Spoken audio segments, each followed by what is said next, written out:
Welcome to the Post-Purchase Pro Podcast. This is the only podcast that dives deep into post-purchase marketing to help Amazon sellers increase sales, ranking, reviews, and profits. It's everything that happens after the initial sale that makes a difference. We call this the back end. Back at it again, Sean. Oh, man, you beat me to it. You pulled the trigger quick that time. So, I love the intro there. I saw that you were off camera, so I didn't know I had to be right on top of things. Welcome back to another episode of the Post-Purchase Podcast with Seth Stevens and myself, Sean Hart. Just put in a new camera here, so I apologize. I'm looking a little ghostly. But, Seth, I love the halo around my head showing off the angelic personality that I have. Yeah, I'm not sure about that, Sean, but you do look like a pasty white guy. Thank you. Just call me Talkie White.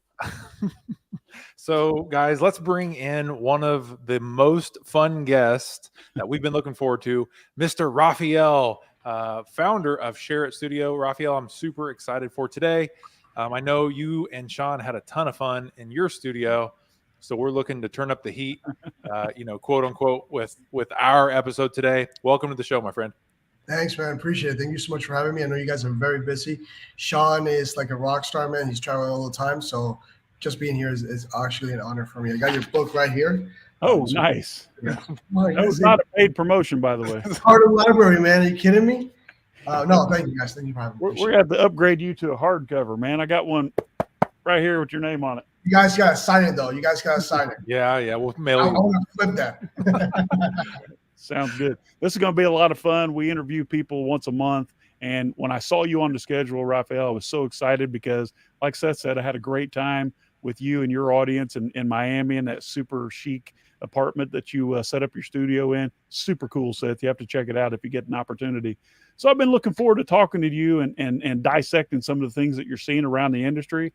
I understand you were just yesterday or on your way back from the Tampa meetup group, which I'm going to be down there in October. It's going to be a lot of fun, but really looking forward to diving into that brain of yours and figuring out what's going on. I know you're a content creating master. Every time I see you're recording something and then you share it with me, and honest to God, man, I don't know what to do with it. I'm looking for an easy button. So why don't you introduce yourself and tell us a little bit about Share It Studio and why you do what you do? Yeah, for sure. I started Amazon in 2017. I actually started law in law school back in Venezuela. I'm from Venezuela in 2008 when I graduated from high school. And after that, I didn't like law, so I moved into filmmaking. I went to Full Sail University. It's located in Orlando, Florida. My dad hated it because my dad's a lawyer, so he's like paying all this money, and he's like, man, you gotta switch from this to this. You gotta be broke your whole life. I'm like, Dad, it's not about the money. It's about living the life. Wait a second. Did he say it's not about the money? No, I said it. I said it. You're on the wrong podcast, man. No, so I was like, that's not about money. It's about living life. Surely enough, I was wrong. So I was like, in 2017, I was working for Nickelodeon at the time, and one thing led to another. I started creating content for a friend of my boss, the executive producer at that time, and he's like, I have a product on Amazon that I really love, but it's doing really bad. It's a coffee machine. So I started creating content for him. And he's like, hey, this video that you created is actually doing very, very well. Do you know how to take photos? I'm like, of course. So I met with my mentor. I was trying to do a side hustle. I was doing real estate, restaurants, gastronomy. I was trying to do music. I was doing music videos. I was doing a bunch of stuff outside of Nickelodeon because I hated the 9 to 5. So I found Amazon about Amazon, and I jumped into. You guys remember Jungle Scout? They had a Jungle Kitty. Yeah, they had a marketplace for creators. So my mentor's like, hey man, why don't you just be the best at Amazon? I'm like, well, the content's pretty bad actually. I think I could pull it off. So I went in there and people started hiring me. I got up to 100 plus reviews on Jungle Scout, all 5 stars. So when I started making enough money from that, I quit my full-time job. And I actually went to work for Amazon as a delivery driver because I wanted to see inside of the belly of the beast, right? To understand more. And this is the last time I was like, You were driving the oh my gosh, your You can auto. see. I don't know why it doesn't see. Well, it's right here. You It's got to right get here. your handsome face out. There It's you go. tracking you. Okay. Yeah. So I delivered 195 packages that last day. So yeah, so it was fun. I did that for like 2 months. So I kind of understand the company a little bit, the culture of it. And then we just started creating content like crazy. We just focus on content. We haven't diverged from anything else. And that's how we got here. That's why So you started Nickelodeon. Now, I go way back. I'm really long in the tooth, and earned a lot of gray hair.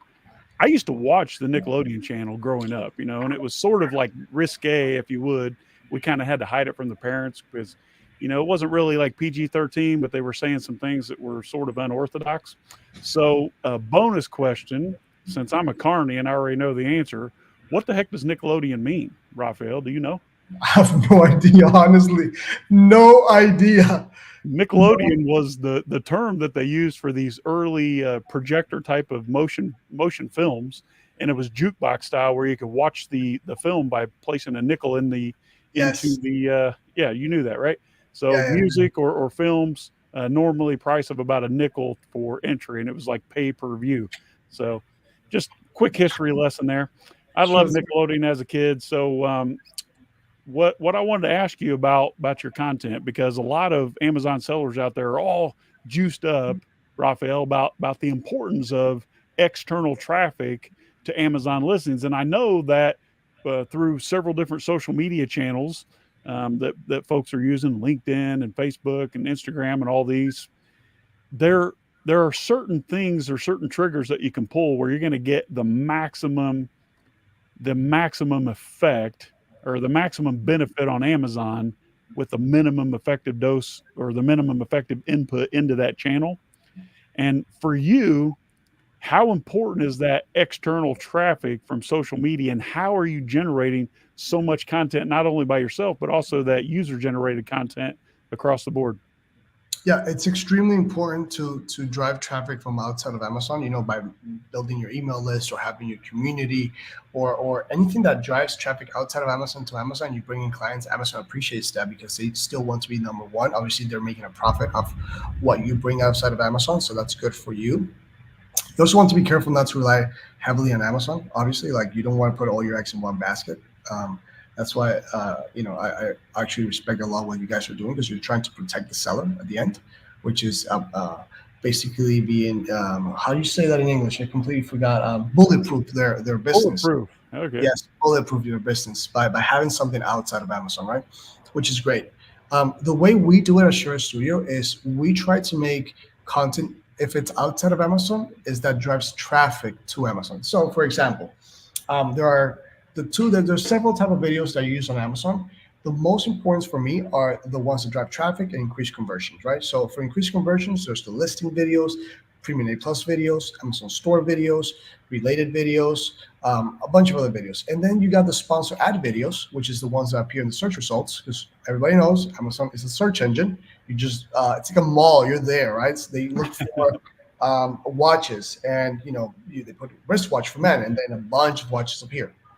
So, it's hilarious that he brought up a watch, isn't it, Seth? It is. I'll tell you later. So if you want to drive traffic from to Amazon or increase brand awareness, you need to create these type of, I call it Super Bowl commercials. It's a short commercial that just attracts attention to the Amazon listing. So that's the way we drive traffic the most, is by creating content that just incentivizes people to learn more about the brand. Yeah, this is really good, Rafael. And I think a lot of sellers, they didn't come from this world. They were traditionally trained from a course, that just teaches them the bare bones of how do we actually get the structure of an Amazon business kind of in place, but they don't have any idea about marketing. They have no idea about content creation. And a lot of sellers come to us and say, I know that I need this, but I have no idea where to start, who to use, anything. So what would be like the basics that I need to get right? If I'm an Amazon seller, I have no content either on Amazon or off of Amazon. What's like the 80-20 here? Where should I start to produce results to get some momentum? Man, that is such a good question. I honestly, I've never been asked this question. I've been on a couple of podcasts already. But no, I'll be honest. Like pat on the shoulder on the back or anything. Honestly, that is a really good question. I actually start a lot of my tech talks, my speaking sessions with, I'm not here to teach you how to be a photographer or an editor or a graphic designer or a filmmaker, because you're not. The point of your business is to grow your business, right? That's the point, literally, to make the most sound decision into which are you going to invest into the next product? How can you leverage your email list to launch new products? Where you should invest the money to put into PPC? Is this video going to be better than this one? So how would you make the assumption that you're taking the right decision by being as prepared as possible? So that's what I try to teach when I give talks, or when we render services, is to give you the best possible outcome. So the first thing I believe Amazon Seller should take into account is that they have to accept that they shouldn't be a jack of all trades. That's the first thing that I learned from my business. When I started, the first year I did my taxes by my own. That was pretty harsh. And I got in a lot of trouble, honestly. And I wouldn't recommend it until I found somebody. And this guy's trained in law school, right? And you're trying to do your own taxes? Yes. So Can you imagine me representing myself in a legal battle? Yeah, man. No, that was fun. No, hey, you would get out of it, man. I honestly believe. You think I could sell a jury? I honestly believe you would get out of it. Okay, I don't know about Seth, but you for sure, man, for sure you would get out of it. That's funny. So yeah, that's the first thing would be to hire professional people to be to create this content for you. If you don't have the means, it's okay. Then you should definitely start yourself, like I did it. But when you get to a certain threshold, you should definitely delegate that. But let's just say it's somebody who just started, right? And they have bare minimum, and they barely can scratch, money here, money there from their families to start a business because they want to escape that 9-to-5 rat race. I would say the first thing you have to consider is driving traffic to their listing. That's the most important thing. You drive traffic and you start creating that email list, because that is going to help you drive more. When you launch your next product, that's going to be a facilitator. That's going to be something that's going to be like a support, like crutches for you to launch into a smoother transition to your second product. Because you want to have, well, for me at least, what I do as an Amazon seller as well is I have several products, and my income just doesn't come from one listing. It comes from several listings. Okay, all right. So I know I've been to your studio in Miami. An amazing experience. Very professional, and enjoyed it. So for those Amazon sellers, I know you create content for brands and things like that. So let's talk about that a little bit.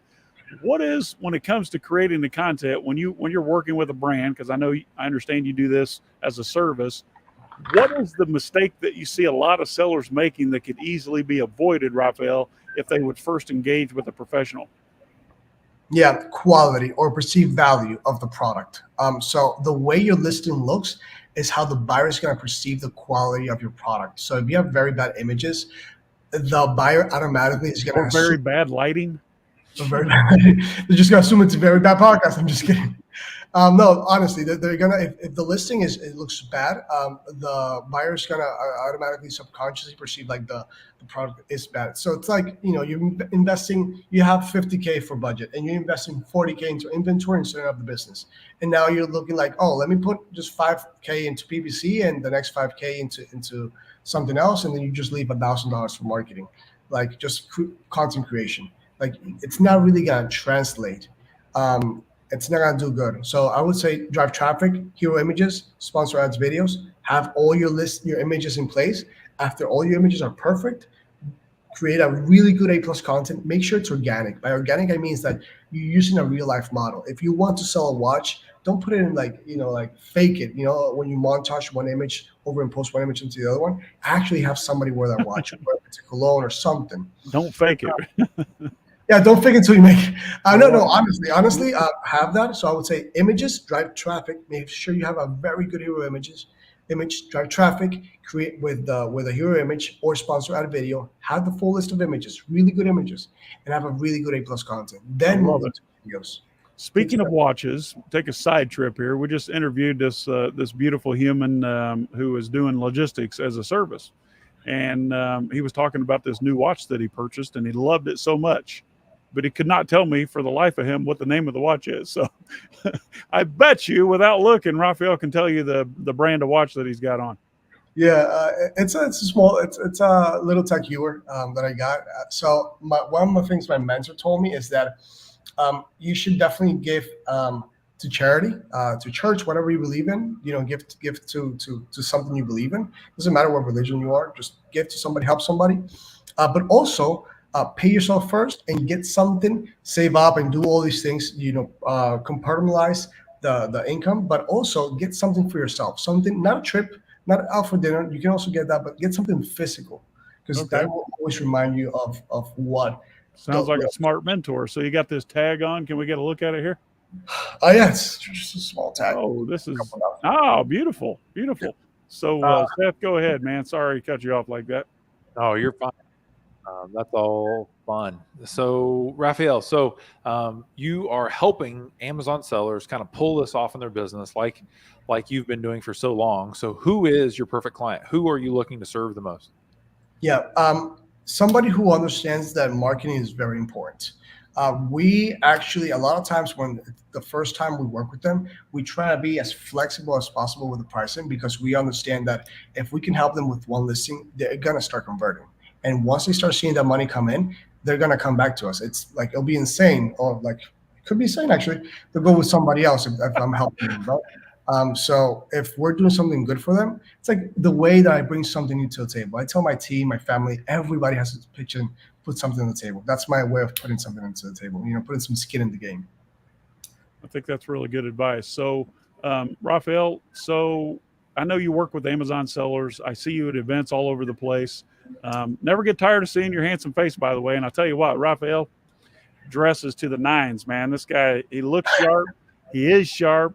And he presents a very, very high profile persona. Just put it that way. Very impressed with your professionalism. But I think I just saw you most recently in Chicago, right, at Ecom Summit. It was a cool event for first year. What do you think is the best kept secret right now for Amazon seller success that you'd like to share? Wow, it's a very good question. It's so broad. The best kept secret, honestly, and I know you guys do this. One best now. I know. No, completely. I just got one of my accounts shut down, and that's this just like, got dark. Yeah. So that's like, it's scary when somebody or someone or an entity or judicial person, which is Amazon, because Amazon is a judicial person, has so much control over you, right? So I would say one of the best kept secrets is actually creating your own community, email list, Facebook group, Instagram group, whatever. Music to my ears. Yeah, no, honestly, that is one of the, this is what I tell everybody, like, you cannot depend only on one platform. Like, that's insanity. So I think that's the best kept secret that not a lot of people are doing. And the next one is to raise awareness of your brand. Like, if people are not seeing your brand, how can they buy your brand? And if they are seeing it and they're not buying into it, you're just wasting money. So I would say have your own community, traffic, and conversion. That's how you make money. That's hilarious. We were just talking about this morning. Seth and I have been doing this, creating your own community, building your own list, controlling part of your customers' ordering process, and having your own source of traffic. We've been doing this since 2014. Yeah. Obviously, we started doing it as a service a few years ago, but everyone was kind of like this, la la la la la. I don't want to hear it.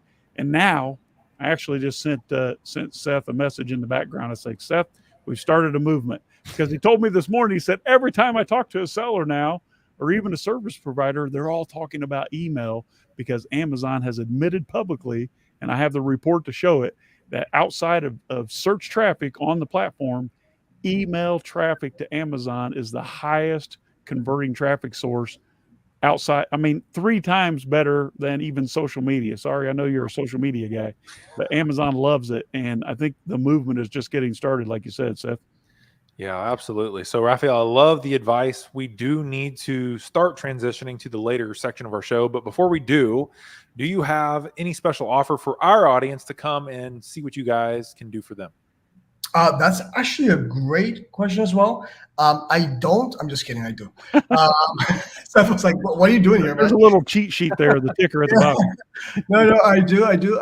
So what you're seeing the ticker down below, that's what we're offering.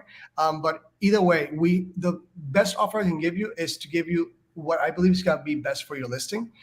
If I have to give you a sponsored brand video for free, I'll give you one for free. If I understand there's maybe we find that there are two main keywords that you have, we'll give you two for free. I want to help you. I honestly want to help you because in the end, that's 90% of my business is repeat customers and referrals, literally. And that's how we actually make our ends meet. So make sure you reach out to me. I'll love to get an order for you for your listing, or if you have a new product, we can look at your competitors and get some ideas rolling. Yeah, that's my special offer. So how do folks, they can just reach out to you, hello@shareitstudio.com, or hit the website, shareitstudio.com, to take advantage of the special offer. Is that true? That's it. Hello at Share Studio. If not, sharestudio.com. If not, just send us a DM on Instagram at Share It Studio, literally on Instagram, or WhatsApp if you want it. I'll drop it down in the comments if you guys want. Yeah, easiest way. You're going to have to give me an easy button, man, on how to reshare or utilize that content that you share with me, because as stupid as it sounds, I honestly don't know. Rafael, you've read a lot. I've seen part of your library in your studio there, but over the years, what's been your all-time favorite business? Oh, that's a great one. It would be Traction, man. I love Traction. I have it with me. It's my Bible. I've never heard of it. No, I'm just kidding. I actually have two copies right here, one for the road and one for home. Yeah, Traction. I love Traction. I literally carry it with me every time. And here, Seth, I thought he was going to pull out private label Millionaire Secrets. That's your second favorite, right? I have it by my left side. I'm just teasing you, Seth.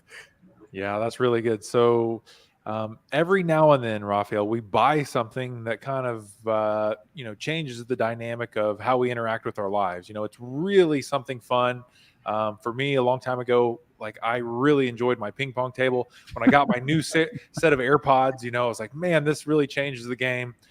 Several years ago, that was a lot of fun. So what's something in the last 12 months that you've spent a little too much money on? You may consider it a splurge, but you don't regret spending the money. I would say it was traveling with my brother. So because of political reasons, I can't go back to Venezuela. So what I did is that my brother, he has restaurants back home, but he's rolling out a new one, and he had no budget. So I was like, you know what, bro, I'll pay for you. So we went a whole week in Colombia. We went to this amazing cathedral. It's within a mine, a salt mine. It's amazing. Outside of Bogota. Cathedral within a salt mine. Yeah, no, it's insane. It's I thought they only mine salt in Siberia. I'll send you some pictures, man. It's amazing. And we did that, and we spent a whole week in Colombia, and it was amazing. I think I wouldn't consider it a splurge, but it was definitely that maybe I could have invested that into marketing or something for me. But it's all right. I haven't seen my brother in a couple of years, so that was travel and family. That's the gift that keeps on giving. Yep. You can't take that experience away once you've had it. My children have been all around the world a couple times, a few county fairs and whatnot, and they love travel. So whenever these kids are in school, Rafael, they're they're teaching about the Grand Canyon. They're teaching about, like Dubai, for example, and some history in Europe, and they can stand up and say, hey, I've actually been there. Let me tell you about that place. Yeah. And that's something that there's just no substitute for. Exactly. I love what Seth says when his wife every year says, what can I get you for Christmas? And his answer across the board, Seth, I never told you this, but I love your answer. He says, get me something or give me something that I can't buy. I can buy anything that I want, but give me something that I can't buy. And an experience is something that you can't necessarily purchase. So I love that. All right. So if there's one thing that you want or an idea that you want to leave with listeners today for a takeaway, what would that be? And then we'll wrap this up. Well, I would say have smarter people by your side and have them help you, because that's really helped me along my way in business. I understand if budget is tight sometimes, which is okay. We all have to live. We all have to buy. We all want nice things, but go within reason of your budget. And sometimes what I've seen is that when you spend a little bit more, even though it's riskier, you get 10 times more. When I moved into the studio, it was like 3-4 times what we were expecting expense-wise, what we budgeted, but it's turned out way better. As well as for marketing and all these things. I would say surround yourself with smarter people than you, and don't be afraid. It's business. I love it. Spoken from a true Venezolano. How do you say it? Yes, Venezolano. Yes, Venezolano. There you go. Yes. Don't go anywhere. I have something I want to talk to you about, Rafael. But this has been another episode of the Post Purchase Podcast, and our special guest, Rafael, founder and director of Share It Studio. I highly recommend you go check him out at shareitstudio.com or across all the social channels, or just send Rafael a message. He'll actually answer. Hello at shareitstudio.com. May, take us out of here.